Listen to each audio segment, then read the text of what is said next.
Hello friends. இன்னைக்கு நம்ம "சிறகுடிக்க ஆசை" சீரியலை பற்றி பார்க்கலாம். இன்னைக்கு எபிசோட் எப்படி போகும்னு பார்க்கலாம். காலையில் தூங்கி எழுந்திச்ச உடனே யாரோ ஒரு கம்பெனிக்குள்ளே இருட்டாக முகமூடி போட்டு உள்ளே போகிற மாதிரி காமிக்கிறாங்க. காமிச்சா யார் அது, என்ன இது, நமக்கே கொஞ்ச நேரம் இது என்ன நாடகம் தானே, வேற ஏதாவது வெப் சீரியல் பார்க்குற மாதிரி பயமாயிடுச்சு நமக்கே. சரின்னு பார்த்தா அந்த நீத்து ஹோட்டல் வச்சிருந்தால அதுக்குள்ளே ஃபயர் ஆக்சிடென்ட் ஆகி அப்படியே தீப்பிடிச்சி எரியிற மாதிரி 2 பேர் யாரோ முகமூடி போட்டு, யாருன்னே தெரியல, அது முகமூடி போட்டு உள்ளே போய் அது ஃபயர் ஆக்கிடுறாங்க, பற்றி எரிஞ்சிருது. அதோடு இல்லாமல் அந்த முகமூடி போட்ட ஒரு 2 பேரும் நைஸாக ஒரு பங்களா வீட்டுக்குள்ளே நுழையிறாங்க. நுழைஞ்சு அந்த வீட்டுக்குள்ளே வர்றாங்க. வந்து பார்த்தா கட்டிலில் நீத்து படுத்திருக்கா. உருட்டு கட்டை வச்சு கட்டிலில் அவ கால் மேலே போடுறான். ஒரே அடி தான் அடிக்கிறான். ஐயோன்னு கத்திட்டுது. கால் எலும்பு ஒடிஞ்சு போச்சு. விட்டு நைஸாக போயிடுறானுங்க. அதோட அங்கே அப்படியே இருக்க, அதுக்குள்ளே முத்து வீட்டில் என்ன சொல்கிறான், முத்துவுக்கு சாப்பிட வேணுமா, ஏதாவது சப்பாத்தி எடுத்துறா, தோசை எடுத்துறேன்னு மீனா கேட்குறா. ஒன்றும் வேணாம் மீனான்னு சொல்லிட்டு, சவாரியிலேருந்து இப்போ தான் வந்தால் தூக்கம் வருது எனக்கு அப்படிமா. அப்பா அவங்க அப்பா சொல்லுவார் அண்ணாமலை, ஏன்டா நைட்டெல்லாம் இப்படி வண்டி ஓட்டி உடம்புக்கு எடுத்துக்கிற அப்படின்னா. ஆமாம், அவன் இப்படி ஓட்டினா தான் சம்பாதிக்க முடியும். மனோஜ் மாதிரி என்ன பிஸ்னஸாக பண்ணுறான், அவன் உட்காந்துட்டே சம்பாதிக்குது அப்படின்னு கூத்தெல்லாம் விஜயா சொல்லுவாங்க. சரி அப்படியே அது இருக்கும்போது அங்கேருந்து கொடுக்குன்னு வேகமாக ஓடி வருவான். யார், ரவி. வந்தவொடனே சட்டையை பிடிச்சிட்டு முத்து, ஏன்டா இப்படி பண்ண, ஏன்டா இப்படி பண்ண அடிக்க அடிக்க வருவான். டேய் என்னடா விஷயம், என்னன்னு சொல்லாமே என்னடா நீ கத்துற, என்னடான்னு சொல்ல. நீ பண்ணது கொஞ்சம் கூட நல்ல, இது மாதிரி அடாவடியாக இவ்வளோ இதாக பண்ணுவான்னு நான் நினைக்கவே இல்லை, ஏன்டா அப்படி பண்ணணும். முத்து அடிக்கடி ஓடியாரான். அவங்க அப்பா தடுக்கிறாரு, அம்மா தடுக்கிறாங்க, மீனாவும் கத்துறா.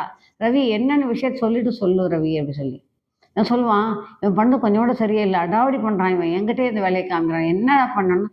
நீத்தோடைய ரெஸ்டாரண்ட்டுக்கு போய் ஃபயர் கொளுத்தி விட்டு வந்திருக்கான், இவன் ஃபயர் ஆயிடுச்சு அது. அதோட போய் அவள் வீட்டில் போய் அவள் காலையை உடச்சிட்டு வந்திருக்கான் அப்படின்னு சொல்லி. டேய் எனக்கு எதுவுமே தெரியாதுடா, என்னடா நீ சொல்லிட்டானே எனக்கே தெரியும் அப்படின்னு முத்து அப்பாவே கேட்பான். ஆனால் தான் உண்மையும் அதுதான். இல்லை நீ பண்ணிட்டு சொல்ல தெரியாத மாதிரி பயங்கரமாக நடிக்கிறாடு, நீ என்கிட்டயே உன் நடிப்பு வேலை காமிக்கிறான்னு வண்டி கடைக்கு வருவான். அதுக்குள்ள மனோஜ் சொல்லுவான், இவன் செஞ்சாலும் செஞ்சிருப்பான், இவன் அந்த மாதிரி செய்கிற ஆள் தானே இவன் அப்படின்னு. மனோஜ் வந்து எப்போ தான் நேரம் கிடைக்கும் முத்துவ பேசலாம்னு சொல்லி அவன் எதிர்பார்த்துருக்கானே அப்படின்னு அவன் சொல்லுவான். அவன் அம்மா சொல்லுவான், டேய் அந்த நீத்து காலை விட்டு இந்த பார்லக்காரி காலை விடடா, அதாவது பண்ணடா அப்படின்பா. இவன் என்ன அடியாள் வேலையை பார்க்குறான் அப்படி அவன் சொல்லுவான். சரின்ட்டு அவ எல்லாம் கோவமாக அப்படி இருக்காங்க. இதுக்கு நடுவில் என்ன செய்யுது, அங்கே ஹாஸ்பிட்டல்லேருந்து இவங்க செய்தி வந்திருக்கு. இது மாதிரி நீத்துக்கு ஆப்ரேஷன் பண்ணியவன் நீங்கள் வந்து கையெழுத்து போடணும் அப்படின்னு சொல்லி. நீ ஏன்டா அவளுக்கு போய் கையெழுத்து போடணும், அவங்க வீட்டில் வேறு யாரும் இல்லைன்னா அவங்க அம்மா கறி கத்துறா. சொன்னேன் சொல்லம்மா, யாருமே இல்லைம்மா, அவங்களாம் ஊரில் வெளிநாட்டில் இருக்காங்க, நான் தாம்மா போய் கிட்ட இருந்து பண்ணியாகணும் ரவி சொல்லி கிளம்புனாங்க இருந்து. போனவுடனே அங்கே போய் கேட்குறான், நீத்துக்கிட்ட யார் ஒன்று நடிச்சிருப்பாங்க, எப்படி இப்படி ஆச்சு அப்படின்னு சொல்லி கேட்பான்.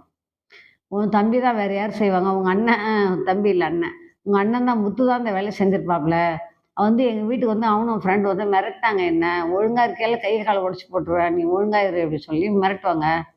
நான் என் இஷ்டம், நான் ரவியை தான் காதலிப்பேன்னு சொல்லிட்டேன், அதனால தான் கோவத்தில் இப்படி பண்ணியிருக்காங்கன்னு அவள் சொல்லுவா அப்படின்னு அவள் சொல்லியிருப்பா. அதை சொல்லுவா ரவி வந்து இவங்ககிட்ட, இது மாதிரி இவன் தான் செஞ்சிருப்பான், ஏன்னா வீட்டில் போய் மிரட்டி வந்திருக்கான் அப்படின்னு சொல்லுவான் ரவி. நான் சொன்னது உண்மைதான், ஆனால் நான் அது மாதிரிலாம் பண்ணலடா அப்படின்னு சொல்லி எவ்வளோ ரவி சொல்ல நம்ப மாட்டாங்க. சரி அதுக்குள்ளே என்ன வச்சு போலீஸ் வந்துடும். இங்கே வந்து அவள் பெட்டில் படுத்துட்டு இருப்பா. வந்து என்னம்மா ஆச்சுன்னு போலீஸ்காரங்க கேட்பான். தெரியல சார், அது கேஸ் சிலிண்டர் லீக் ஆகிட்டு ஃபயர் ஆயிடுச்சு, வேற ஒன்றும் இல்லை அப்படின்னு சொல்லி நீத்து சொல்லுவாள். காலில் அதை பார்க்கறதுக்கோசரம் ஓடி வந்தேன் வேகமாக, வேகமாக மாடிப்படி தடிக்கிறேன் கீழே வந்துட்டேன் அப்படி சொல்லுவாள்.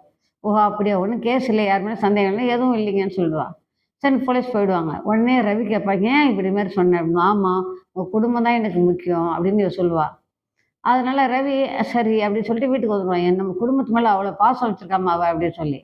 ஆனால் நிறுத்தவே ஆள் வச்சு இது மாதிரி பண்ணிட்டு இன்சூரன்ஸ் கிளைம் பண்ணிக்கலாங்கிறதுக்கோசரம் அப்படி பண்ணிட்டு அடிக்க வச்ச மாதிரி பண்ணுறாளா, இல்லை சிந்தாமணியோடைய வேலையா இது, என்னன்னு தெரியல. நாளைக்கு பொறுத்து இருந்து பார்க்கலாம். இன்னும் 2 3 நாள் கண்டிப்பாக தெரியும், பார்க்கலாம். பாய்.